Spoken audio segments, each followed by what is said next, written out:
1991 foi um ano histórico para a indústria dos games. Nascia nesse ano um dos personagens mais memoráveis da indústria dos videogames. Com 16 bits, 512 cores e 10 canais de áudio, este é o incrível, poderoso Mega Drive. E este é o jogo do ano nos Estados Unidos. Preste atenção, porque ele é quase supersônico.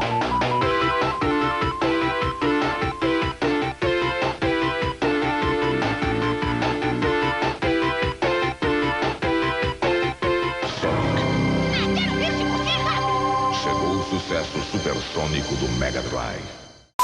Sonic impressionava no Mega Drive, com uma velocidade jamais vista até então para um console doméstico. O sucesso do Ouriço Azul foi tamanho que logo se tornou um verdadeiro fenômeno cultural dos anos 90, rendendo desenhos animados, quadrinhos, brinquedos, roupas e muito mais. Há quem ousa dizer que até o bigodudo mais querido do mundo, Mario Bros, foi destronado pelo Ouriço Azul da Sega. Durante muito tempo, Mario foi ao lado de Pac-Man, um dos personagens mais conhecidos do mundo dos games. No final dos anos 80, quando Super Mario Bros 3 foi lançado para o Nintendinho, a Big N havia se tornado uma verdadeira potência na indústria dos games. É Nintendo ou nada. O Nintendo 8-bits era um console imbatível e o seu mascote Mario Bros, conhecido mundialmente, rostinho da Big N e garoto propaganda da empresa. A Nintendo reinou absolutamente na era 8-bit, com o seu console, o NES, bem à frente do da concorrente, o Master System da Sega. Era uma verdadeira batalha de Davi contra Golias.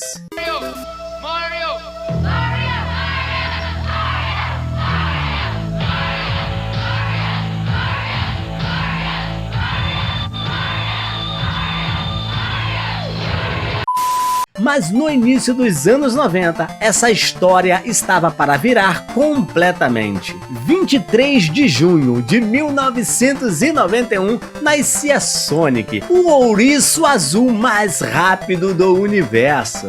Bom pessoal, eu sou o Lendário e você está no canal Lendário Games. Seja muito bem-vindo!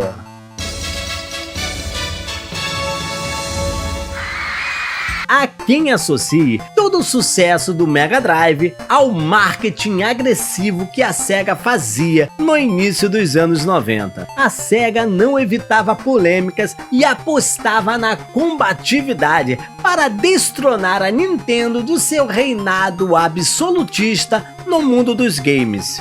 Gotta go. Hey guy, you're the first serious gamer I've seen all morning. Check this out, brand new 16-bit Super Nintendo with Super Mario World. Wow! Oh, what's this one? Oh, this is a Sonic the Hedgehog from Sega Genesis. Hey, look at these radical colors, huh? Wow, Sonic's fast too. No, over here. I like Genesis, and it costs a lot less. Wait, kid, that game I'll there. take Sonic and Genesis. I knew that. Sonic the Hedgehog. More action, more speed. Sega Genesis, it's a whole lot more for less. Com o slogan Genesis does what Nintendon't, que em tradução livre quer dizer o Genesis / Mega Drive faz o que a Nintendo não faz. E foi justamente nesse período que nascia Sonic, demonstrando exatamente através da velocidade de processamento do Mega Drive o que a Nintendo não fazia até o momento. Sonic the Hedgehog reutilizava conceitos consolidados de Super Mario Bros, game de plataforma, num cenário 2D coletando moedas, só que, no caso de Sonic, coletando argolas. No entanto, o personagem Sonic tinha um carisma próprio, uma personalidade, digamos, mais descolada e que atraía ainda mais o público jovem. Desta forma, para muitos jogadores dos anos 90, Sonic era mais do que um ícone do mundo dos games. Conforme publicado pela IGN americana, existia um fator extra em gostar ou preferir a franquia Sonic ao invés de Mario, o fator atitude.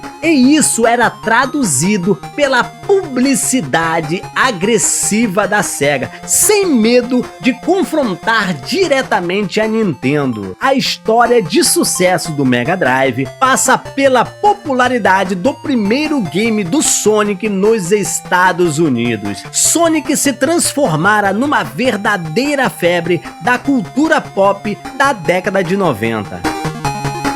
Assim que Sonic provou a sua superioridade frente aos seus concorrentes, a SEGA viu no mascote a possibilidade de alavancar as vendas de seus consoles, o Mega Drive, Master System e Game Gear. Infelizmente, o Master System era um verdadeiro defunto em 1991. Nos Estados Unidos e no Japão, o console jamais emplacara. Porém, a SEGA via em mercados emergentes a possibilidade de uma vida mais longa para o Master System e também para o Game Gear. Aqui no Brasil, a Tectoy, com muita ousadia, conseguiu fazer do Master System o console mais bem sucedido por um longo tempo. Nós, brasileiros, tivemos o privilégio de conhecer várias pérolas lançadas para o Master System, que são consideradas raridades lá fora. E tudo isso graças, em grande parte, à Tectoy e também à SEGA, que apostava forte no mercado brasileiro. Na verdade, lançar Sonic no Master System foi mais um fanservice para os donos do console do que realmente uma estratégia para alavancar as vendas do aparelho. Como eu já mencionei aqui nesse vídeo, as vendas do 8-bits da SEGA nunca foram grande coisa em mercados considerados chaves, como Estados Unidos e Japão, e em 1991 os números do console só pioravam. A essa altura do campeonato, o Mega Drive já estava no mercado há quase 2 anos e era de se esperar uma preferência da SEGA pelo console de 16 bits. Mas, felizmente para nós meros mortais, a SEGA pensava o mercado de forma diferente e em 1991, no mês de outubro, chegava o inesquecível Sonic 1 do Master System e em dezembro daquele mesmo ano chegava a versão do Game Gear. Para a surpresa de muitos, Sonic the Hedgehog para o Master System era um game totalmente diferente do original lançado para o Mega Drive.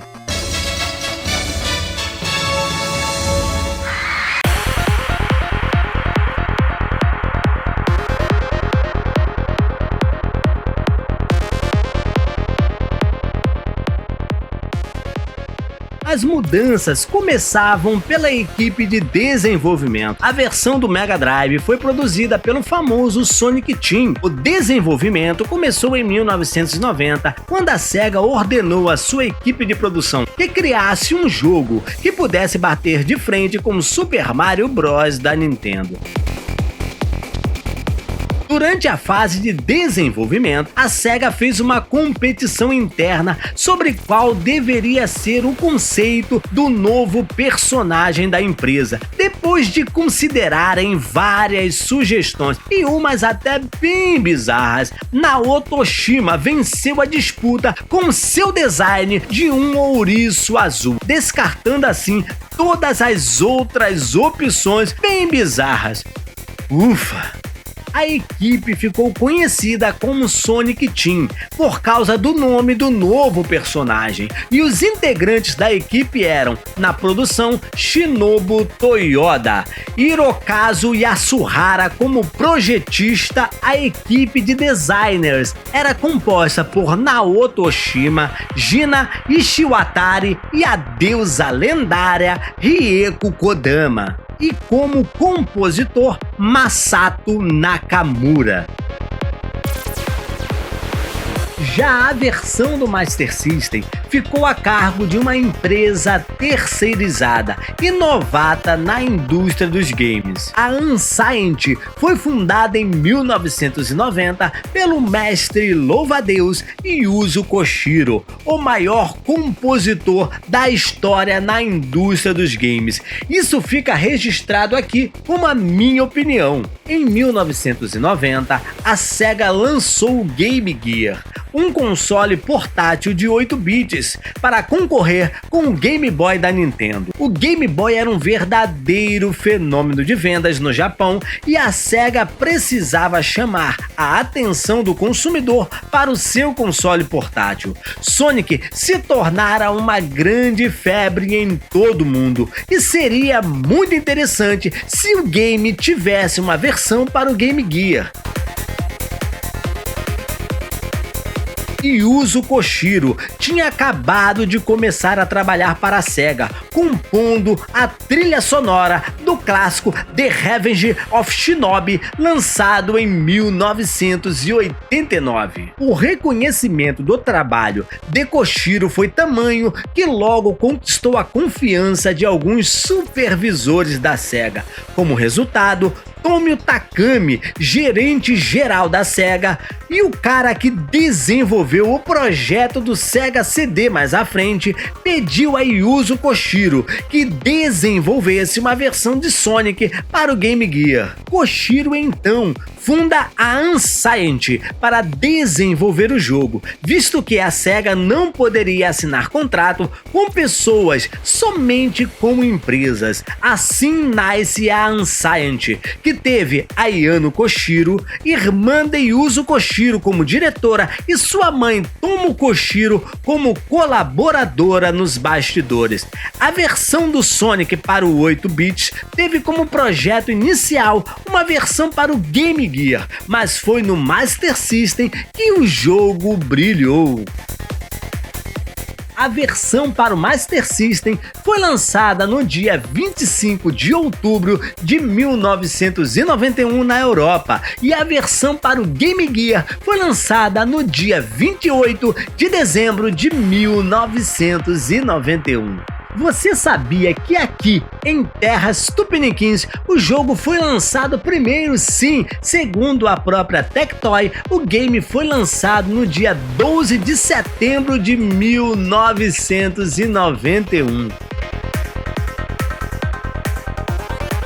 Portar o game do Mega Drive para o Master System e Game Gear em apenas alguns meses não era tarefa fácil. A própria Unscient considerou a tarefa praticamente impossível. De acordo com Koshiro, o game teve 3 fases de desenvolvimento. Na primeira fase, a Unscient estava desenvolvendo o game com a versão de 16 bits em mente, tentando recriar ao máximo a fidelidade do game do Mega Drive. Já na segunda e na terceira fase, a Unscient tomou a frente das ideias do game. A produção contou com a supervisão do Sonic Team, porém a Unscient tinha a total liberdade para dar vida a um novo game do Sonic.